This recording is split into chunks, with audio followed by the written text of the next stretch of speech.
नमस्कार, मैं तृप्ति द्विवेदी और आप देख रहे हैं एबीपी गंगा। ग्रेटर नोएडा में कुछ दिन पहले काजल चौहान नाम की महिला की सड़क हादसे में मौत हो जाती है। नॉलेज पार्क कोतवाली इलाके के परी चौक अंसल प्लाजा मॉल के पास ये हादसा होता है, जिस पर पुलिस परिजनों की तहरीर के आधार पर 18 जनवरी को सड़क हादसे में मुकदमा दर्ज करती है।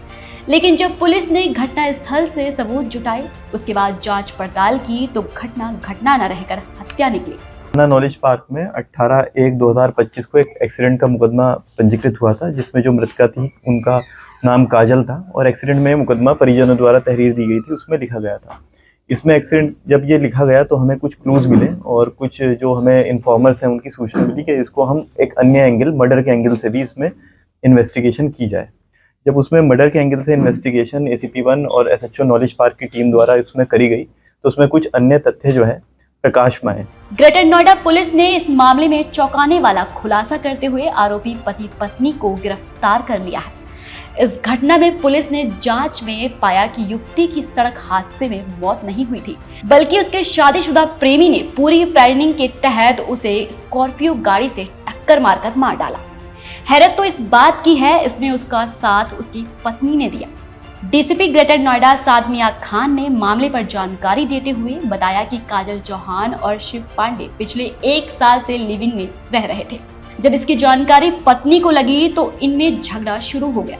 बाद में काजल शिव पांडे से संपत्ति में हिस्सा मांगने लगी। स्कॉर्पियो गाड़ी को बेचकर उसमें से भी हिस्सा लेने का उसने दबाव बनाया।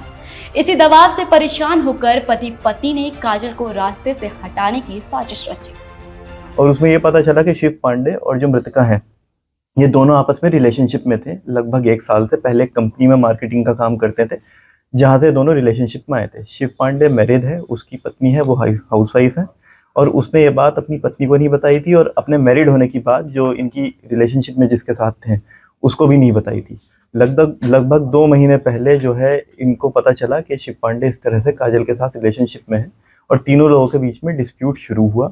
इस डिस्प्यूट के सेटलमेंट को लेके जो काजल है बार बार इनके घर पे जाती थी और उसको लेके इनके आपस में काफ़ी बार मनमुटाव हुआ था, डिस्प्यूट्स हुए थे और उसमें एक सेटलमेंट की बात चल रही थी जिसमें काजल ने कहा था कि कुछ प्रॉपर्टी या कुछ अन्य चीज़ वो है वो काजल को दी जाए।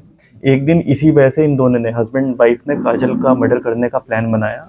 16 जनवरी को शिव पांडे ने काजल को कॉल करके तुगलपुर बुलाया, फिर उसके बाद अपनी स्कॉर्पियो से काजल को कुचल दिया और मौके से फरार हो गया। फिलहाल पुलिस ने आरोपियों की गिरफ्तारी के साथ वारदात में इस्तेमाल स्कॉर्पियो को बरामद कर लिया है। साथ ही आगे की कानूनी कार्रवाई की जा रही है। उन्होंने जब ये एक्सीडेंट हुआ 18 तारीख को तो काजल को बुलाया तुगलपुर के आगे सर्विस लेन पे, जहाँ पे उससे वेट करने के लिए कहा और जब वो वहाँ पे वेट कर रही तो पीछे से कार तेज स्पीड से लाके काजल का एक्सीडेंट कर दिया, जिसमें उसकी मृत्यु हो गई। दोनों ये हस्बैंड वाइफ और घटना में प्रयुक्त कार बरामद हो चुकी है। ये मूल रूप से सुल्तानपुर के रहने वाले हैं। बता दें कि लिविंग में खौफनाक मर्डर का ये कोई पहला मामला नहीं है, बल्कि आए दिन ऐसी कोई न कोई चौंकाने वाली वारदात सुनने को मिल जाती है। ऐसे में उन लोगों को सावधान रहने की जरूरत है जो बिना सोचे समझे किसी के साथ भी लिविंग में रहने लगते हैं।